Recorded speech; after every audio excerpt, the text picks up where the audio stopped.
Land 3 के last part के and में हमने देखा कि तांग वुलिन ब्लैकस्मिथ प्रतियोगिता के पहले दौर में नीली कॉपरटाइट पर आक्रामक फोर्जिंग शुरू करके सबको चौंका देता है, जबकि दिग्गज उसकी उतावली पर संदेह करते हैं। उसकी तूफानी लय अन्य प्रतिभागियों की एकाग्रता तोड़ देती है और जहां कई लड़खड़ा जाते हैं, वहीं वुलिन पूरे आत्मविश्वास से 100 रिफाइनमेंट की ओर बढ़ता है। तो चलिए वीडियो शुरू करते हैं। तांग वुलिन ने वू झांगकोंग की सोच को बिल्कुल सही समझ लिया था। उनकी उम्र में व्यावहारिक युद्ध अनुभव किसी भी और चीज से कहीं ज्यादा उनके विकास के लिए लाभदायक था। स्पिरिट असेंशन प्लेटफॉर्म की लड़ाइयाँ और अपने शिक्षक के साथ किए गए अभ्यास उनके अस्तित्व में ही बस चुके थे। ऐसे अनुभव ही अंततः वास्तविक विकास में बदलते हैं। तो क्या हुआ अगर विरोधी शक्तिशाली है? आज स्काईसी अलायंस की टीम के पास आत्मा छल्लों में स्पष्ट बढ़त थी, फिर भी वे 1 मिनट से भी कम समय में हार गए। तो क्या हुआ अगर वे उम्र में बड़े हैं और उनके आत्मा छल्ले बेहतर हैं? मायने बस इस बात के हैं कि हम कितनी ताकत दिखा पाते हैं और क्या हम जीत को पकड़ सकते हैं। तांग वुलिन को पूरा विश्वास था कि चाहे उनका विरोधी कितना ही भयानक क्यों न हो, अगर वे अपनी पूरी शक्ति निकाल दें तो हारने की स्थिति में भी वू झांगकोंग कुछ नहीं कह पाएंगे। स्काईसी अलायंस टूर्नामेंट पूरे जोश में चल रहा था, इसलिए शहर में चहल पहल थी। टूर्नामेंट लोगों को आकर्षित करते हैं, इसलिए पूर्वी तट के अलग अलग इलाकों से लोग स्काईसी सिटी आए हुए थे। रात होते ही शहर और जीवंत हो उठा। लोग रेस्तरां में उमड़ पड़े, स्वादिष्ट व्यंजनों और उम्दा शराब का आनंद लेने लगे। क्या तुम चुपके से बाहर आए हो? तांग वुलिन ने शू लिजी से पूछा। छोटा मोटा लड़का उसके बगल में बैठा हुआ खाना ठूस रहा था। दोपहर में शू लिजी ने उसे खाने पर बुलाया था। तांग वुलिन खुशी खुशी मान गया था, लेकिन मिलने पर उसने देखा कि शू लिजी ने भेष बदला हुआ था। साफ था कि वो चोरी छिपे बाहर आया था। ये टोफू मछली वाकई बहुत अच्छी है, नर्म और खुशबूदार, बहुत स्वादिष्ट। तांग वुलिन, तुम्हें सच में खाना चुनना आता है, शू लिजी मुंह भरे हुए बोला। हालांकि तांग वुलिन स्काई सी सिटी का निवासी नहीं था, लेकिन वहां और ईस्ट सी सिटी के समुद्री भोजन में कोई खास अंतर नहीं था। उसने पूरी जिंदगी तट पर बिताई थी, उसे स्वाद की पहचान न हो ऐसा कैसे हो सकता था? अरे तुम क्यों नहीं खा रहे? शू लिजी ने पूछा। तांग वुलिन मुस्कुराया। अगर मैं खाने लग गया तो तुम्हारे लिए कुछ नहीं बचेगा। जो उसने नहीं कहा वो ये था कि खाना बेहद महंगा था। खाना उसे खुशी भी देता और तकलीफ भी। शू लिजी को दावत देना ही काफी था। शू लिजी बोला, अरे खाओ ना, साथ में खाने में ज्यादा मजा आता है। तुम रास्ता दिखाओ, पैसे मैं दूंगा। तुम तो यहाँ के निवासी भी नहीं हो, तुम्हें मेजबानी करने की जरूरत नहीं, ठीक है? तांग वुलिन हंस पड़ा। तुम सच में चाहते हो कि मैं खाऊं? पक्का? बता दूं, मेरी भूख काफी बड़ी है। शू लिजी ने हाथ हिलाकर कहा, बस थोड़ा सा पैसा ही तो है, चलो भरपेट खाते हैं, बाद की बात बाद में देखेंगे। ठीक है मालिक, मुझे नमक में पकी ब्लूफिन टूना मछली चाहिए। तांग वुलिन ने तुरंत आवाज लगाई। मालिक ने हिचकिचाते हुए पूछा, क्या और मेहमान आने वाले हैं? तांग वुलिन ने सिर हिलाया। मालिक बोला, तुम जानते हो ब्लूफिन टूना कितनी बड़ी होती है? बिल्कुल, कम से कम 50 किलो। इसे पकने में समय लगता है, इसीलिए अभी से तैयारी शुरू कर दीजिए। और हाँ, 50 रोज सी अर्चिन, 2 बेक की हुई मछली के सिर, और वो लगातार ऑर्डर देता गया। शू लिजी को कोई आपत्ति नहीं थी, बल्कि वो तालियां बजाने लगा। जल्द ही पूरा रेस्तरां उनकी रफ्तार से हिल गया। हालांकि शू लिजी तांग वुलिन से थोड़ा पीछे था, फिर भी वो बिना रुके खाता जा रहा था। उसकी सहन शक्ति डरावनी थी। आखिर वे बच्चे ही थे। जब उन्होंने एक दूसरे को इस तरह खाते देखा तो मुकाबला अपने आप शुरू हो गया। मेज पर बर्तन ढेर होते गए और दोनों की रफ्तार और तेज हो गई। गाल कांप रहे थे, लेकिन वे लगातार चबा और निगल रहे थे। ईस्ट सी सिटी तक सीमित रहने वाली तांग वुलिन की ये महाखाऊ वाली कहानी आज स्काई सी सिटी में पहली बार सामने आई। थोड़ी ही देर में 2 गोल मेजों पर खोलों और प्लेटों का पहाड़ लग गया। तुम सच में कमाल के खाते हो। पहली बार किसी ऐसे से मिला हूं जो खाने में मुझे टक्कर दे सके। इतना खाकर मजा ही आ गया, शू लिजी ने प्रशंसा से कहा और तांग वुलिन को अंगूठा दिखाया। तांग वुलिन शरारती मुस्कान से बोला, मैं भी पहली बार किसी ऐसे से मिला हूं जो मेरे जितना खा सके। ये समुद्री भोजन पेट भरने वाला और प्रोटीन से भरपूर है। लो, ये रोज सी अर्चिन चखो, बहुत स्वादिष्ट है। अगर इसे 2 घंटे रख दिया जाए तो स्वाद पूरी तरह बदल जाता है। इसीलिए जब तक तुम तटीय शहर नहीं आते, तब तक इसके असली स्वाद को नहीं जान सकते। वाह, सच में बहुत स्वादिष्ट है। धीरे धीरे शू लिजी के लिए खाना जारी रखना मुश्किल हो गया। उसका पेट पूरी तरह गोल हो चुका था और वो कुर्सी से टेक लगाकर हाँफते हुए तांग वुलिन को देख रहा था। तांग वुलिन की रफ्तार अब भी कम नहीं हुई थी और उसका पेट हमेशा की तरह सपाट था, जैसे वो पहली बार खाना देख रहा कोई भूखा इंसान हो।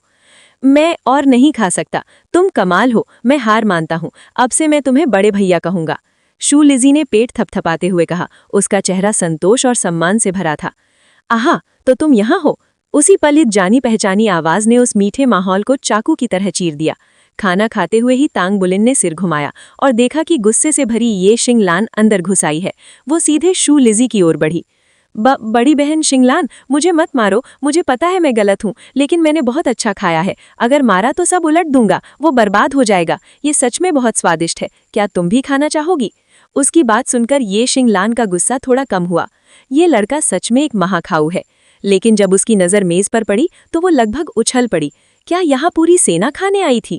दोनों मेज़ों पर तरह तरह के बर्तनों और खाने के अवशेष बिखरे पड़े थे। शू लिजी के सामने बैठे तांग वुलिन ककड़े का पैर निपुणता से तोड़ रहा था। दोनों तरफ से काट कर उसने खोल तोड़ा, सफ़ेद मांस निकाला और एक भी रेशा छोड़े बिना निगल गया। उसे इतनी खुशी से खाते देखकर ये शिंगलान को भी हल्की भूख लगने लगी। क्या तुम ही हो जिसने उसे बाहर आने के लिए बहलाया? ये शिंगलान ने भौहें चढ़ाईं। आज सुबह की मुलाकात उसे याद थी। उसके अच्छे रूप और गर्म आंखों की वजह से उसने उस पर ध्यान दिया था। लेकिन शू लिजी को बाहर बुलाना उसे कुछ संदिग्ध लगा, जैसे वो श्रेक की अकेडमी के नाम का फायदा उठा रहा हो। खाना चाहोगी? तांग वुलिन ने आरोप को अनदेखा किया। उसी समय मालिक चिल्लाया, नमक में पकी ब्लूफिन टूना आ गई है। ये शिंगलान ने मुड़कर देखा और उसकी आंखें फैल गईं। ये तो बहुत बड़ी है। 50 किलो से ज्यादा वजन वाली मछली कितनी विशाल होती है? लगभग 1 मीटर लंबी, मोटी और ठोस, ऊपर नमक की मोटी परत किसी पहाड़ की चोटी जैसी थी। उसके आकार के कारण मछली को ट्रॉली पर लाकर रखा गया।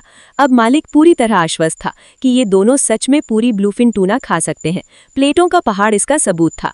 हंसते हुए मालिक बोला, जरा रुको, मैं हथौड़ा लाता हूँ। मेरी नमक में पकी ब्लूफिन टूना स्काई सी सिटी के बेहतरीन व्यंजनों में से एक है।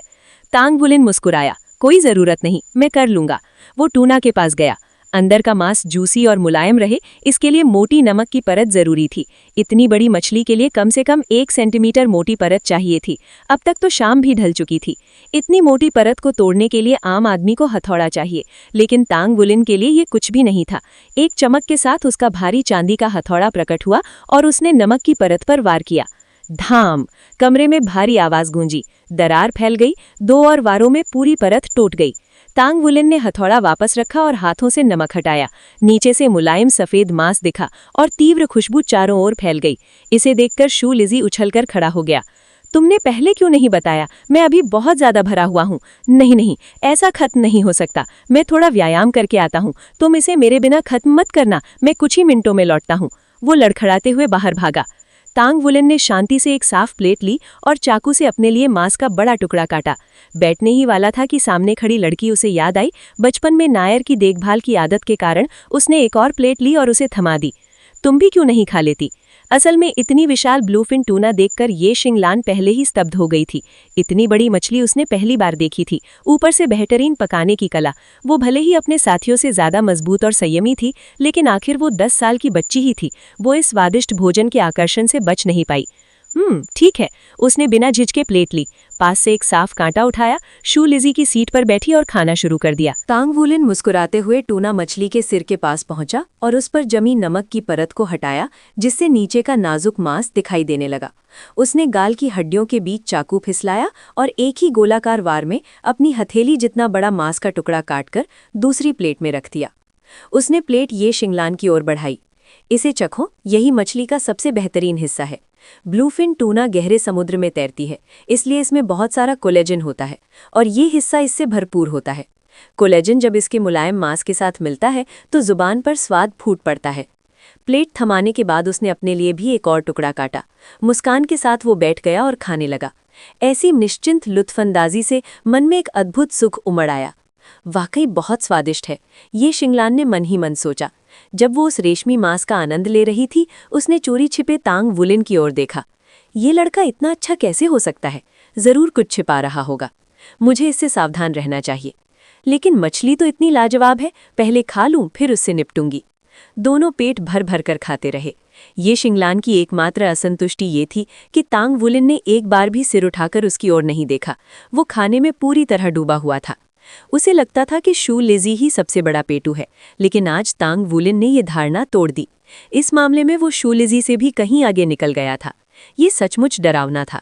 मांस के ढेर उसके पेट में ऐसे जा रहे थे जैसे फैक्ट्री की कन्वेयर बेल्ट पर चलते उत्पाद, और उसकी रफ्तार कभी कम नहीं हुई बल्कि और तेज होती चली गई। चबाते निगलते हुए ये शिंगलान सोचती रही, ये लड़का सचमुच बेजोड़ पेटू है। खैर, मानना पड़ेगा कि मछली बेहद स्वादिष्ट है। समुद्री नमक ने मांस के स्वाद को और निखार दिया था। रस को संजोते हुए एक उमामी भरी अनुभूति रचती थी। उसकी प्लेट में सबसे स्वादिष्ट हिस्सा था जो तांग वुलिन की देन था। सुगंधित कोलेजन और टूना का मुलायम मांस उसकी यादों में हमेशा के लिए बस गया। उसके जीवन का सबसे शानदार भोजन अनुभव। शू लिजी के लौटने तक टूना का आधा हिस्सा खत्म हो चुका था। ये दृश्य देखते ही वो चीख पड़ा और तुरंत पेटुओं की टोली में शामिल हो गया। उत्साह के बीच तांग वुलिन ने दूसरे लड़के के लिए एक उंगलियां चाटने लायक टुकड़ा अलग रख दिया। जैसे ही शू लिजी ने टूना के गाल का वो टुकड़ा खाया, उसका चेहरा तृप्ति से ढीला पड़ गया, मानो वो किसी ऊंचे लोक में पहुंच गया हो। कुछ देर बाद रेस्तरां का मालिक अवाक खड़ा तीनों को घूरता रह गया। 3 बच्चों ने सचमुच 50 किलो की मछली चट कर दी थी। ये शिंगलान की ठंडी अकड़ मानो खोल की तरह टूट गई और उसके भीतर से ऐसा स्वभाव झलकने लगा जो पहले की छवि से बिल्कुल मेल नहीं खाता था। वो कुर्सी पर ढह सी गई। जीवन में पहली बार उसे इतना भरा भरा महसूस हुआ। जरा भी हिली तो पेट फट जाएगा। अरे, तुम्हारा नाम क्या है? ये शिंगलान ने तांग वुलन से पूछा। तांग वुलन। सबसे ज्यादा खाने के बावजूद वो पूरी तरह शांत था। उसने सामान्य से ज्यादा प्रोटीन जरूर खाया था, लेकिन खाने की मात्रा उसकी आदत से बहुत अलग नहीं थी। तुम इतना कैसे खा लेते हो? पेट फूलता नहीं?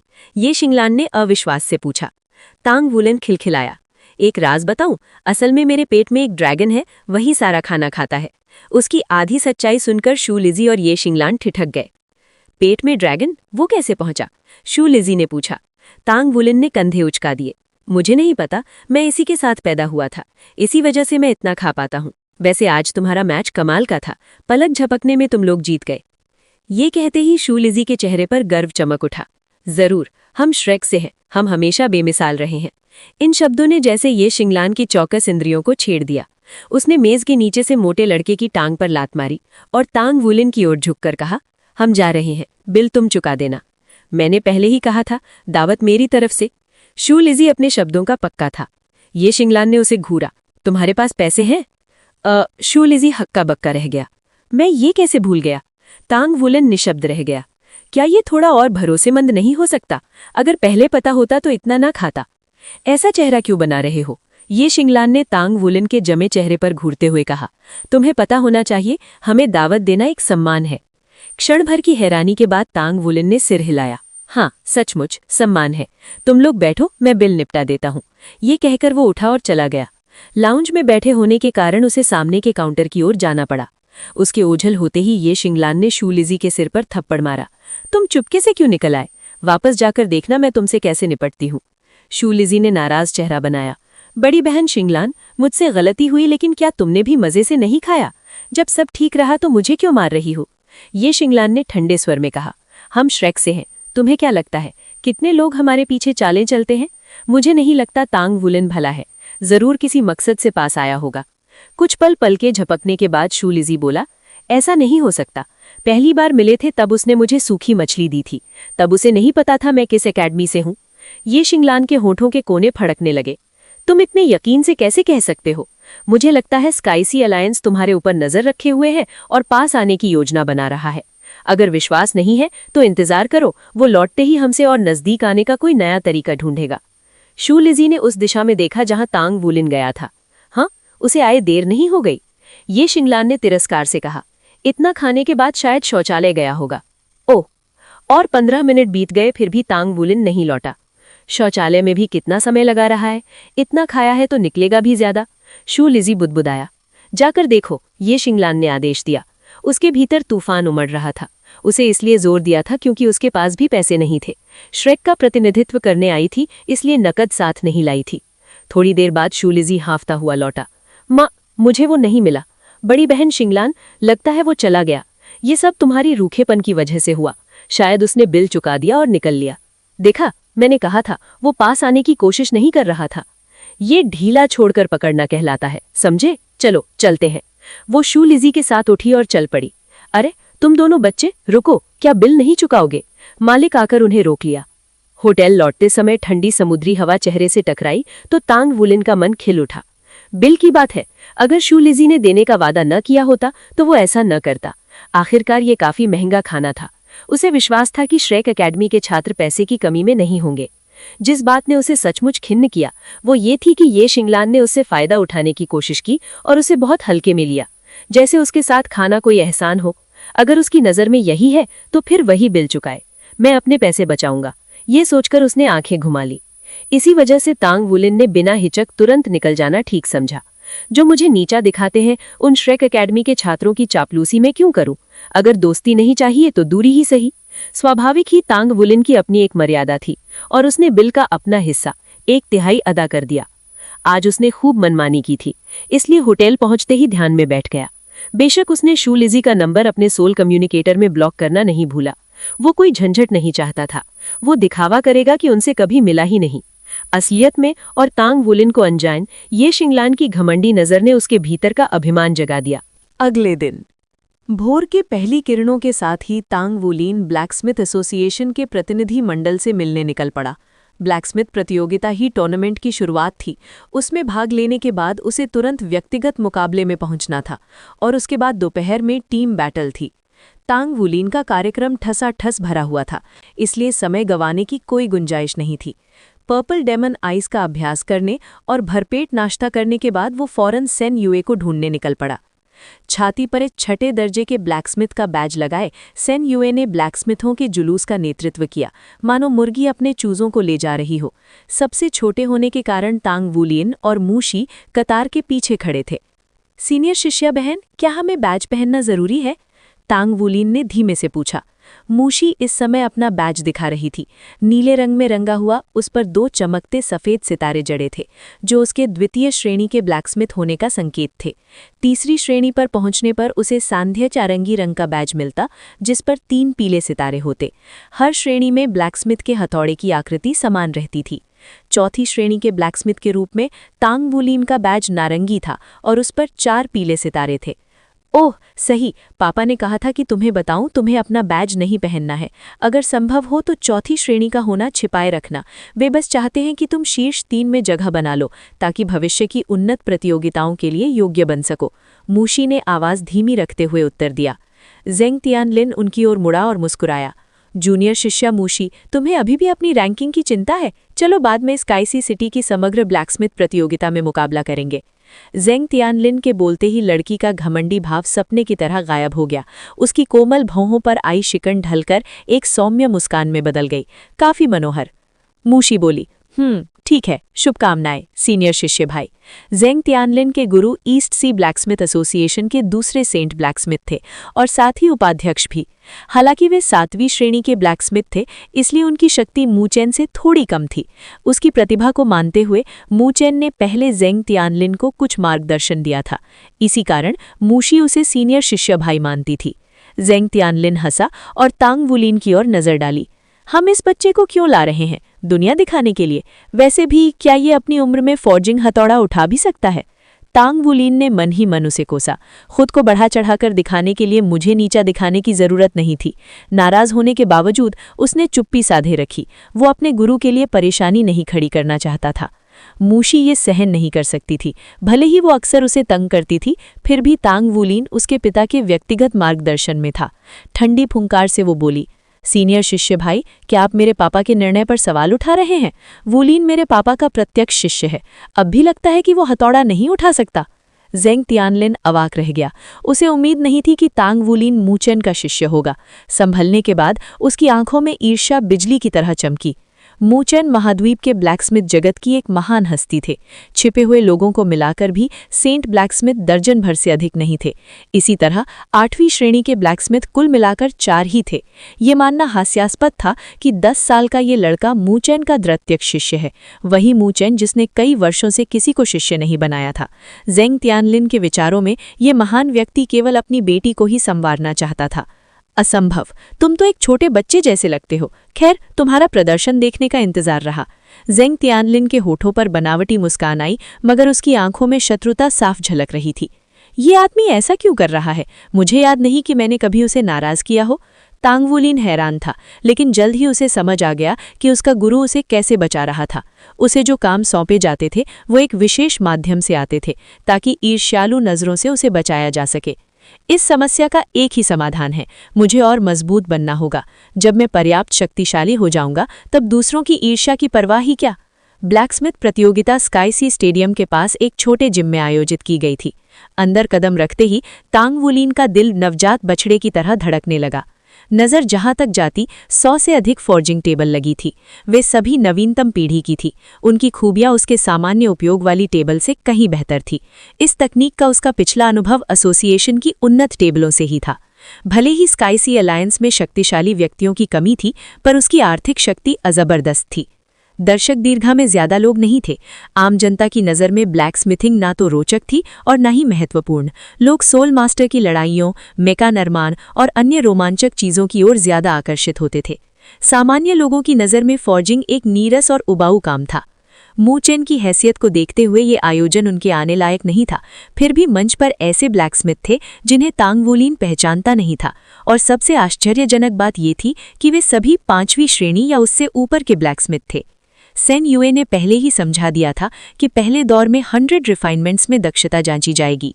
वे बस रोज की तरह फॉर्ज करे तो पास हो जाएगा। चौथी श्रेणी का ब्लैकस्मिथ होने के कारण तांग वुलिन पर कोई दबाव नहीं था। जूनियर डिवीजन की प्रतियोगिता पहले हुई क्योंकि 100 रिफाइनमेंट्स में समय कम लगता है। फिर भी जब मंच पर फॉर्ज किए जाने वाले धातु लाए गए तो तांग वुलिन चौंक गया। वो वही धातु थी जिससे वो परिचित था और जिसे उसने अपनी चौथी श्रेणी की परीक्षा में इस्तेमाल किया था। वो थी ब्लू कूपेटाइट। असामान्य श्रेणी की धातुओं में ब्लू कूपेटाइट सबसे कठिन फॉर्ज होने वाली धातुओं में से एक थी। जूनियर डिवीजन की प्रतियोगिता सचमुच स्तर दिखा रही थी। जूनियर डिवीजन के प्रतिभागी ध्यान दें, आपका लक्ष्य इस धातु को 100 रिफाइन करना है। जो असफल होगा वो बाहर हो जाएगा। जो सफल होंगे उनमें से सर्वश्रेष्ठ को अगले दौर के लिए चुना जाएगा। चाहे कोई भी आयोजन हो, स्काईसी अलायंस टूर्नामेंट में सभी की निगाहें वयस्क डिवीजन पर थीं, क्योंकि वहीं सबसे शक्तिशाली प्रतियोगी होते थे। इसी कारण जूनियर डिवीजन की व्यवस्था सरल और निष्पक्ष रखी गई थी। वास्तव में ब्लू कूपेटाइट का 100 रिफाइनमेंट मांगकर कमजोरों को छांट दिया जाता था, क्योंकि वे सर्वश्रेष्ठ को चुनना चाहते थे। दूसरे दौर में पहुंचने वालों की संख्या अधिक नहीं होती। पता नहीं कितने लोग अगले दौर में पहुंचेंगे। तांग वुलिन ने बगल में मौजूद मूशी की ओर देखा। उसकी भौहें सिमटी थीं, लेकिन उसकी आभा बहती नदी की तरह शांत थी। वो पहले ही 1000 रिफाइनमेंट्स में कुछ हद तक सफल हो चुकी थी, इसलिए ब्लू कूपेटाइट का 100 रिफाइनमेंट उसके लिए चुनौती नहीं था। प्रतियोगिता शुरू। मंच से घोषणा होते ही सभी युवा ब्लैकस्मिथों ने अपने हथौड़े उठा लिए। यदि उसे जल्दी ना होती तो वो अपने टंगस्टन हथौड़े इस्तेमाल करता, लेकिन उसे इसके बाद तुरंत व्यक्तिगत मुकाबले में पंजीकरण करना था। इसलिए उसने अपने भारी सिल्वर हथौड़े निकाले। उसने बाएं हथौड़े से ब्लू कूपेटाइट पर हल्की हल्की 3 चोटें की। 3 साफ खनकती ध्वनियां निकली। इसके तुरंत बाद उसकी अगली चोट आई, जिसने पूरी ताकत से धातु को प्रहार किया। एक जोरदार धमाका पूरे जिम में गूंजा। बिना किसी संदेह के तांग वुलिन सबसे पहले शुरू करने वाला था। उसके पास वाले स्टेशन पर मौजूद मूशी चिंतित नहीं थी। वो इस अजीबोगरीब तबीले के हरकतों से परिचित थी और उसे उम्मीद थी कि उसे ब्लू कूपेटाइट की गहरी समझ होगी। लेकिन मंच पर बैठे बड़े बड़े दिग्गज भौहें सिकोड़ने से खुद को रोक नहीं पाए। माथे पर सलवटें पड़ गईं। एक ऊर्जावान सफेद बाल वाले बुजुर्ग ने भौहें चढ़ाईं। बच्चे आखिर बच्चे ही होते हैं। क्या इसे पता नहीं कि शुरू करने से पहले ब्लू कूपेटाइट को पूरी तरह समझना जरूरी है? इसका गुरु आखिर कौन है? बिल्कुल, आवाज से लगता है कि ताकत की कमी नहीं है, फिर भी इतनी उतावली, लेकिन उम्र को देखते हुए यही अपेक्षित है। उनकी नापसंदगी के बावजूद जल्द ही उन्होंने तांग वुलिन को पूरी रफ्तार से फौज करते देखा। जैसे ही तांग वुलिन फौज करना शुरू करता, वो बाहरी दुनिया से कट जाता। इस सुरंगनुमा एकाग्रता में वो अपना पूरा ध्यान अपने क्राफ्ट को दे देता। उसे एहसास तक नहीं हुआ कि बाकी किसी ने अभी तक फॉर्जिंग शुरू नहीं की थी। फिर भी वो ब्लू कूपेटाइट पर हथौड़ों की तूफानी बौछार बरसा चुका था। मूशी के चेहरे पर अजीब सा भाव आया। ये लड़का, मुझे उसके बगल में जगह नहीं लेनी चाहिए थी। हर ब्लैकस्मिथ की अपनी लय होती है। बाहरी व्यवधान से वे प्रभावित होते हैं। इतने सारे प्रतिभागियों को एक ही स्टेडियम में एक साथ फौज करवाना उनकी एकाग्रता की परीक्षा थी।